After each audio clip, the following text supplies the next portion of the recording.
Boa tarde, pessoal. Dando continuidade, então, às nossas aulas. Ontem deixei de lição de casa a página 163 e 164, certo? Nós vimos bastante material ontem, pessoal. Tinha bastante coisa, mas era leitura, certo? Para que a gente pudesse compreender o material para poder fazer a atividade dessas páginas que eu passei, tá bom? E o que nós vamos olhar a partir de agora é na página 167 a respeito dos medicamentos, certo? Vamos lá. Quando ficamos doentes, existem remédios que podem auxiliar na cura da doença. Isso mesmo, há medicamentos que tratam os sintomas, como em gripes, os remédios utilizados são para tratar dor no corpo, coriza ou febre. Mas também existem os medicamentos que matam os micro-organismos causadores da doença, chamados de antibióticos. Vocês sabiam que o primeiro antibiótico foi descoberto em 1928? Todo medicamento deve ser utilizado apenas com orientação e prescrição de médico especialista. Para que o remédio possa cumprir o seu papel com mais eficiência, é necessário tomar a dosagem prescrita pelo médico, bem como obedecer ao período de uso. Então, pessoal, nós vimos o quê? Vimos também na página 165, 166 sobre as vacinas, mas também tem algumas doenças que nós precisamos o quê?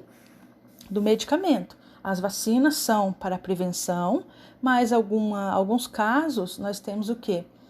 A ajuda dos medicamentos para a nossa cura, certo? Outra coisa importante que diz aqui é sobre a prescrição médica que deve ser obedecida na utilização de medicamentos, principalmente os antibióticos, certo, pessoal? Então, isso é muito importante, certo? Então, nós podemos verificar aqui no diálogo com o texto. Por que é importante respeitar o calendário de vacinação e manter as vacinas em dia? Pessoal, o que manter esse calendário em dia vai garantir o que para mim? Será que as doenças elas vão continuar? Será que mantendo a vacinação em dia elas vão ser erradicadas, ou seja, elas vão acabar no Brasil? Certo? O que acontece? Será que a vacina é uma garantia que nós temos? Será que não? Certo? Essa é a questão 1, certo? Por que é importante respeitar o calendário, certo? Porque se tem um calendário, tem um estudo que diz que aquela vacina é importante para tal idade, para tal período. Então, por que é tão importante manter as vacinas em dia, certo? Depois nós temos aqui o 2. Leia o trecho abaixo. O sarampo é uma doença altamente contagiosa, ou seja, que se espalha rapidamente porque as pessoas transmitem o vírus do sarampo pelo ar. Pode provocar graves infecções respiratórias como pneumonia, perda da visão e audição. O sarampo é uma das principais causas de morte infantil no mundo. Nos últimos anos, o nível de vacinação contra o sarampo em todo o mundo foi de 85%, menor do que os 95% necessários para evitar os surtos. Para a segunda dose, a taxa foi ainda mais baixa, 67%. O Brasil está incluso nos países em que houve diminuição neste tipo de vacinação. Brasil. Em março, o Brasil perdeu o certificado de erradicação do sarampo. O documento comprovava que o país estava livre da doença desde 2016. A perda do título aconteceu depois da confirmação de mais um caso dentro do território brasileiro no Pará. Então, pessoal, nós vimos o quê? O Brasil tinha uma taxa de 95% das pessoas vacinadas, das crianças vacinadas, depois caiu para 85%. Nós vimos o quê? Tem também a segunda dose, só que tem muita gente que acha, tomou a primeira dose, já está imunizado e tudo mais, só que não é, pessoal.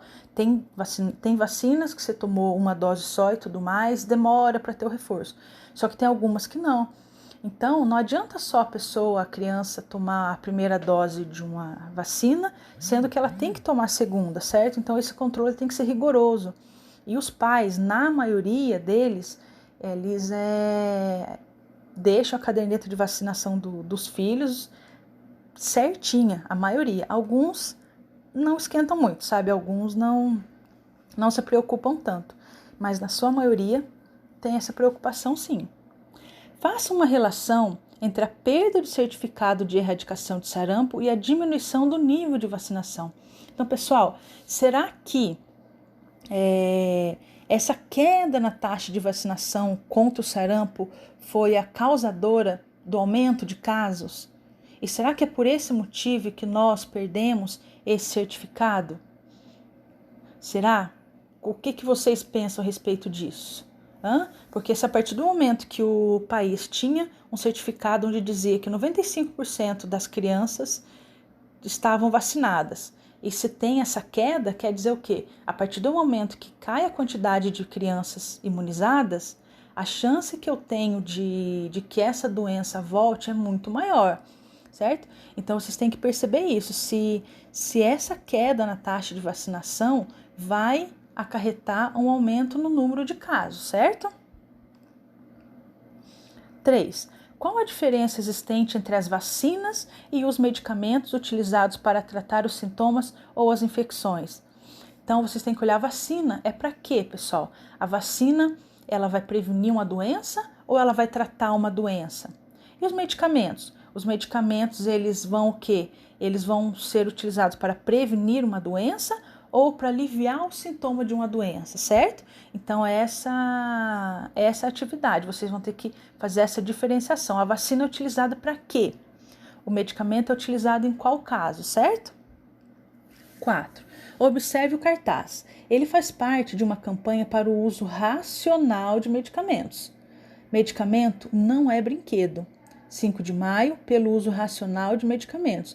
Essa campanha é o quê? Porque tem muitas pessoas que usam o medicamento sem necessidade, que usam de uma forma muito fora do controle, pessoal. Então, aqui, escreva 3 atitudes que se deve ter para que os medicamentos sejam aliados para a cura de doenças e não prejudiquem a saúde. Então, vamos colocar como exemplo, será que eu posso utilizar medicamento ou indicado só com orientação médica? Será que essa é uma dica?